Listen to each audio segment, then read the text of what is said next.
Hey everybody, what's going on? Jesse, how are you today? Good, sir. How are you? I'm doing great, man. Great to have you here on the weekly group coaching call. What are we talking about today, man?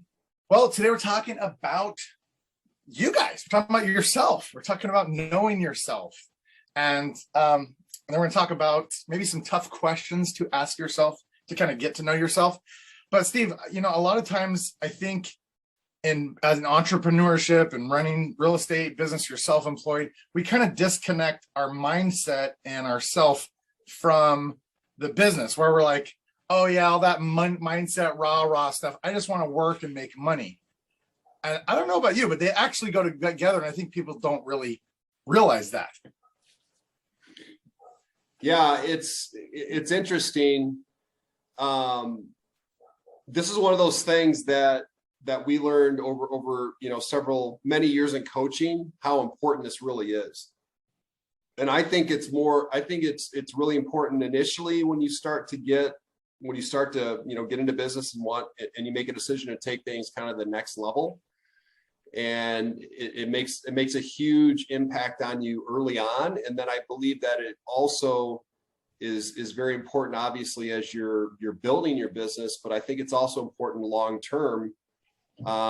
So you don't get too complacent once the business is up and running and producing at a high level. That's actually the hardest for me. And I know for a lot of others, that's when it gets harder to continue to mentally motivate yourself and get too complacent. And it all comes down to understanding yourself better.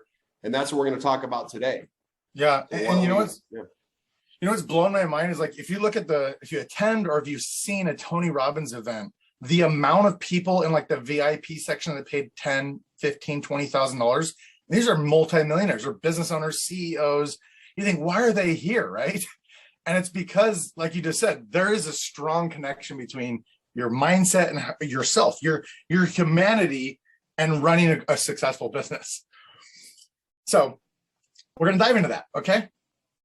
We'll jump right in. First of all, by really thinking about defining who you want to be, right? Who do you want to be?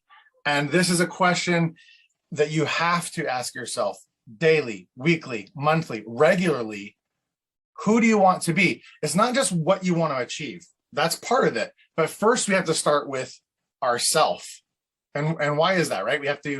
That's what keeps you going. I don't know about you, but it's like the why of why do I want to achieve something? It's me. I have to be true to myself and my mission and my goals, right? Yeah, absolutely. One of the things that I reflect on a regular basis is, a good way to look at this is death. Like you think about, as we get older, people in our lives pass away, friends, family, or whatever. And you sit, if you look at the people in your life that you knew when you were maybe younger, as you were growing up, or even, in the recent past, and you see what type of people they were, what type of person they were, and you put yourself in that situation and say, who do I want to be remembered as, or what was different about them that, what do I want to strive for? Who do I want to be in my life? An example of that is my grandfather, who passed away a few years ago. He was a very, very driven, hardworking person. Yet he always he also had a side of him that was very caring about other people and very inquisitive about other people and a loving person. He had a really good heart, but he had very strong morals and guidelines that he lived his life by. So, you look at that, and I look at things like that, and I'm like, where am I, as far as the way I'm living my life? If I want to be somebody like that, what do I have to do different, or where am I succeeding, or where am I failing, and what needs to change? That's good. I hear you talk about your grandfather a lot. So obviously he's a very, very, a person you hold highly. And we have to think about those things and reflect on those. In fact, I was reading, so a lot of these ideas we're sharing with you guys recently, we've been reading this book about your next moves in life, right? Thinking strategically like a chess player about how you want, where you want to be and how you want to get there and what you got to do. And Michael Jordan's father, he actually said, if you want to see the best of Michael Jordan, he said, all you do is tell him he can't do it, right? Because he wants it so bad. He's like, I gotta like be the master, the best, basketball player is. You just tell him, hey, you can't do it, and that motivates him. It like actually gives you. He said in one of his he gets fuel from proving other people wrong, because they say, a lot of what happened to him when he was in high school, he didn't make the varsity team as a junior in high school, and that motivated him to be the best player possible, to be the best player on the team, eventually the best player in the world. But that motivation, to show that coach and actually show the person that beat him out that they made a mistake, was the fuel that fired him to work so extremely hard to get where he was.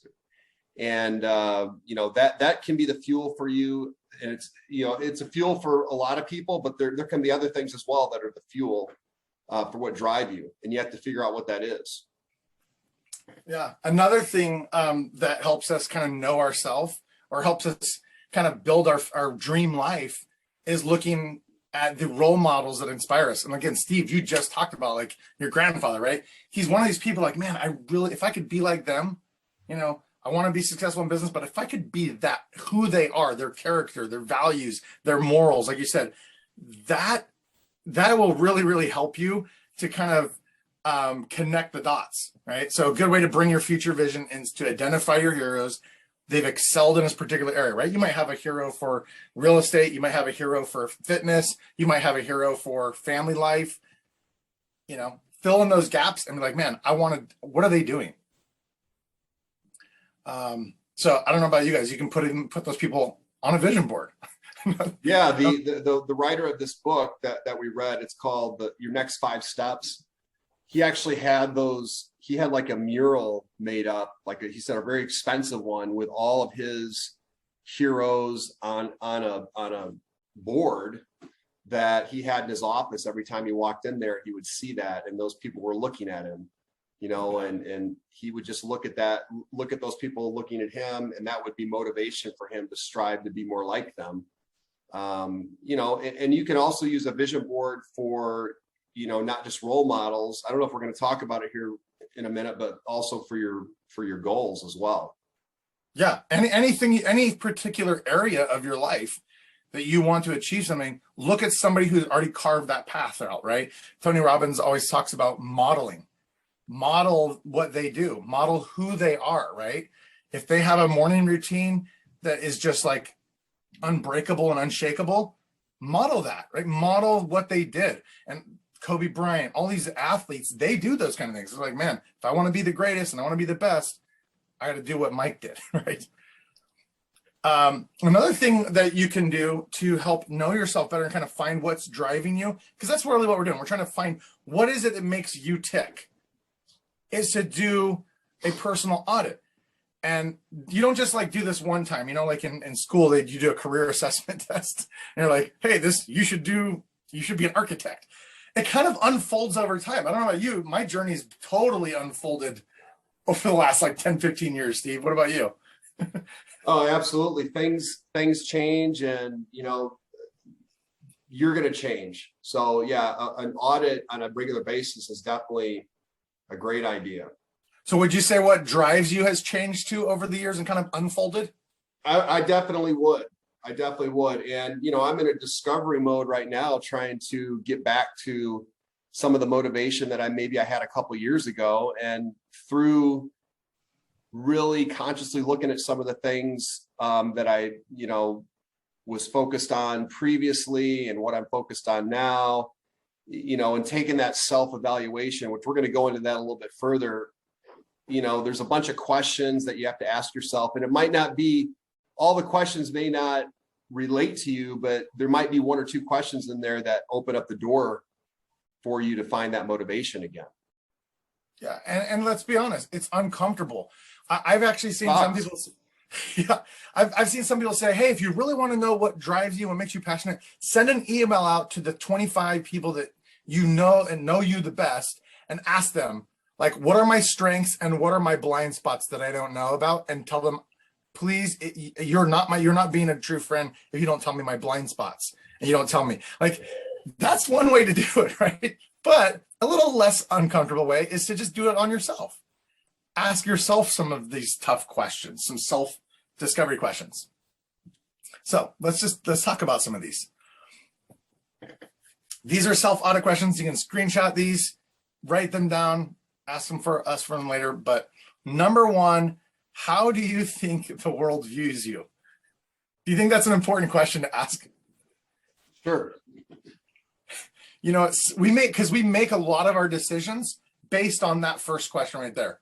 Oh, I think people don't think I'm successful enough, so I'm going to do this thing. And we start buying things we don't need. Because we think the world is viewing us a certain way.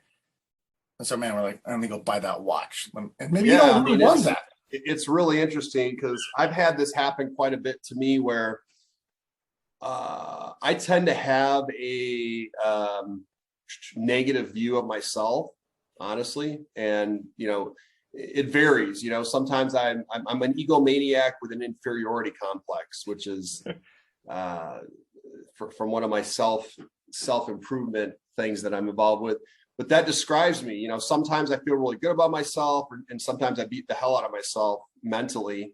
And the world might look at you, you know, people that know you may look at you in a completely different light. And normally it's more positive. For me, it's a lot more positive than I see myself. And, you know, when I hear people say stuff, sometimes it almost, at that point, when I hear something very positive, it makes me uncomfortable. You know, I'm like, oh, well, they really don't know me. But, you know, it's important to understand what you're putting out there and what other people are really thinking sometimes, because your self-image is everything. Ultimately, your self-image is going to determine where you go in life. And if you don't have a very strong self-image, that's something that you may want to look at and want to work on. And the way that you can help your self-image, what I've learned is through integrity and basically doing what you say you're going to do when you say you're going to do it, and following through, and just taking those, you know, small steps every day to get to that point where it's a habit, and you create new habits in your life, and then your self-image is your confidence and everything is going to improve. That's good. It's really good. You should rewind that part later and listen to that again. And then another question is, right, how do your public and private personas vary, right? Because everybody puts their best on Instagram, right? Nobody's putting like, man, look how I screwed up today, right? Nobody's putting that out there. I should try that for like a month or so and just see what kind of reactions I get. Steve's reality show. It'd probably be a lot more popular than it is now. But ask yourself that, right? And are you being true to yourself? Are you like, man, that's who I really am? And it's okay. It's okay. What conditions produce the best version of you? Great question to ask yourself. Like, maybe you need to change something in your environment. Maybe you need to change something about your routine. Maybe you need to change something about who you're hanging out with. What can you do to make the best version of yourself even easier and easier to produce that over and over?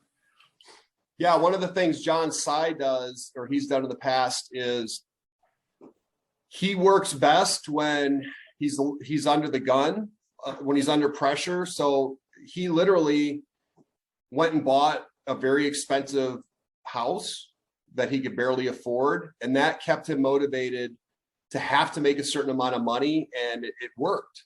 And then he bought a Lamborghini, you know, and to do the same thing. And he keeps telling me, he goes, you know, he said he's complacent right now. He's doing very well. And I don't know what he's bought recently. We haven't had that conversation, but, you know, he says that to me. He's like, you know, if you're complacent, that means that, you know, maybe you need to go buy something that scares you a little bit, like go buy a house or something that you're going to have to work for. And, that may work for some people. For other people, it may be something completely different. Yeah, But and that's just why to you know do yourself, right? self-discovery, and you figure out, look at your life. What conditions across the board produce the best version of you at some point in your life? What did that look like? Or what does that need to look like? And number 5 is a follow-up to that, right? And again, Steve is right. Know yourself. If stretching yourself like that is going to give you so much crazy anxiety and you're going to be like depressed, don't do that, right? No. So know yourself. Don't be crazy, right? Number 5, though, is a follow-up. If you look back, man, I was just hitting on all cylinders and then like this 90, just look at a 90-day period. You could think, wow, I was hungry for success. I was driven. I had accountability partners. I had this and that. So how can you maybe set that up and replicate that again? Okay. How do you handle public losses? Right. Again, ties back to 1, 2, and 3. Are you beating yourself up? Are you trying to make excuses? Are you trying to, how are you trying to save face? And hey, just be honest. Be honest. Very tough questions we're asking. Number 7, do you ever feel you're entitled to things you have not earned? I've struggled with that one a lot. Like, man, maybe I've actually struggled and maybe I do deserve that extra thing. And I didn't earn it yet, right? So we like put something on a credit card or do something foolish, right? I've been there a lot of times. Number 8, are you difficult to work with? I'm going to go quickly because we don't want to run out of time. Number 9, do you blame others for your lack of discipline? Right? Do you have that self-responsibility? Number 10, do you get along with other people like you? This is good, like where the DISC assessments, Steve, I don't know if you... Yeah. Mm-hmm. It tells you, if you take that test, it actually tells you how to work with other people on your team and around you like yourself or that are completely opposite. Yeah, that's a good way to do a self-audit or a self-evaluation, is take that DISC test. And there's some self-discovery in that. I haven't really thought of it that way recently.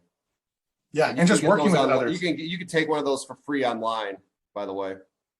Yeah, 16personalities.com or something. Okay, a few more questions here. So number 11, who do you speak to the most when you're struggling or losing some battles? Who are you secretly envious of? What type of people annoy you and why? Man, all these are like my life. They jump out at me. This is like my head every day. What type of people do you like and why? Who do you like to collaborate with? What traits do you admire the most in others? How do you handle pressure? How often do you challenge yourself? What brings out the worst in you and why? What brings out the best in you and why? And these are all great self-discovery, self-audit questions that, I think these are really good ones. Yeah. And this is leading to, again, your next moves in your business and in your life, right? Where are you going? Knowing yourself is where it starts. You can't jump to like the end of the race without becoming, a good person that has the skills and the mindset and the what it takes to be a great racer and finish and succeed, right? So this is something really cool. I learned from Mind Valley, which is everything that we want really in life and everything we want to achieve or become. It boils down to 3 buckets: experiences, growth, and contribution. So if you're struggling, okay, if those last self-audit was like, that's a little too intense, start here. Ask yourself, what experiences do you want to have in this life? How do you want to grow? And how do you want to contribute? If you ask yourself those 3 questions, you'll kind of cover everything in your life that you really should be shooting and aiming at. And here's kind of how that boils down. Number 1 is experiences, right? We're here to experience everything we can and everything that has to offer, but it's not objects and money. And that was the first thing like threw me for, like, I was like, what? I mean, it's not money, man. I need to go get my money. Who's got my money? Right? But money, what it does is it helps us generate experiences. Yeah, it's actually the experience that you're going after. So yeah, I mean, if you had all the money in the world and you just sat there and laid in the money, is that the experience that you really want? If you just, hey, is the experience that you just want to watch Netflix all day long? Hey, if that's what you want your life to be, okay. But I don't know if that really is. For most people. And it's probably like, I just went to Disneyland and it wasn't even Disneyland that I enjoyed, it was seeing my kids' faces, right? It was like that, it was that experience, that little moment. If I could like package that up and just like over and over experience that every day, man, I'm like, okay, how do I do that? Well, money helps get that experience, right? It helps buy that moment, that time with their joy and seeing their smile. So define your love, your perfect love relationship, your perfect friendship, your ideal adventure, the environment that you would want to have. That is the things we experience. That is your why. That's what's going to motivate you. Or growth. Growth deepens our wisdom and awareness. It may be growth we choose or growth that chooses us, but growth makes life an endless journey of discovery. So maybe you have this dream, I need to improve my health and my fitness and the way I look. Maybe you want to learn, it's intellectual and you want to learn a new language or something. Maybe it's your sales skills. Maybe it's your spiritual life. Those are all areas of growth that we pursue and want. You want to tackle this last one, Steve, and talk about contribution? Yeah, contribution is this is one of the things that I do struggle with this a little bit. And, but again, this is something that I've noticed people that are happy with their lives, people that are very successful do a lot of this. Like even going back to my grandfather, I remember he used to be part of the Shriners. Like it was one of the, they're always in the parades or whatever. And, back in the day, they were kind of known for like, having parties and stuff and drinking and all this. He would tell me that, but he goes, he didn't even have to say it. He was not in it for that. He was literally there to help children that were crippled or injured, that needed medical help, that couldn't afford it. Like he would take kids that were burn victims and take them to get like skin grafts and stuff. And that's what he was doing it for. It was really a powerful thing, the contribution. And, a lot of the mentors that I have, and coaches and so forth do a lot of volunteering, and they do, some very high level, volunteering of their time and money for contribution. And it does bring happiness in your life. I've seen it firsthand with some of the things that I've done, with helping other people. And the more of this you can get yourself to do, for me, the happier I am, which is it's kind of hard to do for me just because I don't know. It's just, it's hard to believe that taking away from your time and helping somebody else is going to help you feel better. But I know that sounds selfish, but it does. I don't know what it is about it, but it really does. Yeah, I think it's a principle like God puts in us to, like, when you pour out, you get replenished yourself, right? When you, again, taking care of kids and all that, it's like the most tiring thing in the world, but you still get like joy and fulfillment out of that. It's amazing. Absolutely. Right? You're spent, but you're still happy. So your career, whatever you want to call it, that is how you can give back. Like I know a guy I saw the other day, he's an artist. He does paintings on people's like Louis Vuitton purses and all this. He just painted something out of the goodness of his heart for this girl. Her mom had passed away. He painted a mural of her, and like the amount of like just giving time that took, but just to see her reaction and the comfort it gave her, and that's why we do these things. That's how we get meaning in life. So using your skills, using your career, using your can you give back and serve your others, serve the other people in your life around you, right? Your community, your loved ones. But how can we do some of these things, right? So part of knowing yourself is also knowing how are you going to work, right? How are you going to generate income and retire? So at EXP, we have some options, right, Steve? Yeah, that's the thing. We're not trying to sell EXP here, but I will say that it's taken me in a different direction than I saw coming, with kind of doing like this coaching stuff that we do and helping other agents and, having conversations with other agents, helping them with their business on a daily and weekly basis. It feels like, it's more of a contribution thing than just selling real estate for me in the last year. And that ties into EXP. It just gives you these other avenues. Like there's so many different ways you can go in EXP. Obviously, you could sell real estate. You could be part of a team. You could run a team. You can recruit agents and bring them to EXP and, you know, coach, and you can be a mentor at EXP. There's just so many, and we have 50 to 60 hours worth of training every week. You can run a training, you know, you can present and help people through that. And, you know, you could write a book. You could talk about, there's so many different things that you can do in EXP, and the resources that we have, like, you know, you can become a commercial agent, learn how to become a commercial agent now. I just saw a course the other day, transitioning from residential to commercial real estate. You can learn how to flip properties. You can learn how to become an investor of multifamily properties. There's just so many different things that you can do to stay active in EXP. And, you know, you can do these things while you're selling real estate. You know, we all have to pay the bills, right? Including me. And, you know, I still have to sell real estate to cover my expenses and pay my bills. But what it's given me is also the opportunity with stock, which by selling more real estate, we get more stock. And with the revenue share, by recruiting and bringing, you know, talent over to EXP, we're able to capitalize on the revenue share. So it's a really cool scenario that gives us different options. So, you know, I guess what I'm getting at is you have to figure out, is this what you want to be doing? Do you want to sell real estate? Number one. Okay. If you don't want to sell real estate, don't give up with where you're at, because you might have to for a while, but you can find other avenues and sources through EXP to do other things within the company that are going to make you money. Okay.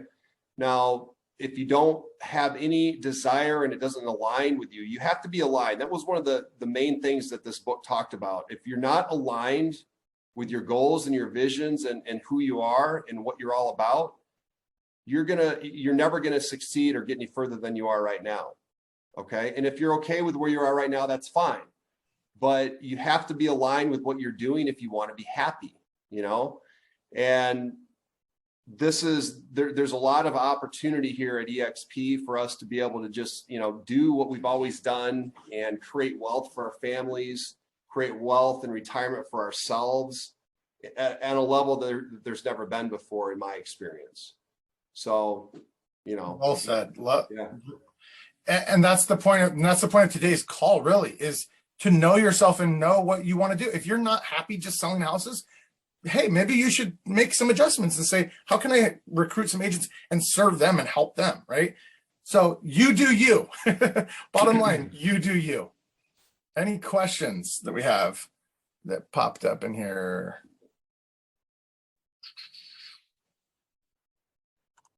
Pete shared a link. Pete shared a link. Yes. Stock is up 32% today, because if you look at the earnings, they almost tripled from this time last year. So we did right around $1 billion in revenue for the last quarter, which is in 2020, the total revenue was 1.6 billion. So I would say we're on track to more than double for the year, which is freaking awesome. I think we're at the right place, guys, at the right time. Rick, we do not have a meeting tonight. The next meeting is on the 11th in Downers Grove. So we'll see you on the 11th. And if you go to extrememastermind.com, you can RSVP for that or tell other people to come. You go to extremeagentsevents.com. We have all the events that are going on. Let's try to get a couple of people there this week if we can. New agents, experienced agents, anybody. EXP, not EXP, it's all good. Oh, we got a few people. I haven't looked. Awesome, guys. Well, if there's any questions or any comments afterwards, you guys know where to reach us. Thanks a million, and we'll talk real soon. Cheers.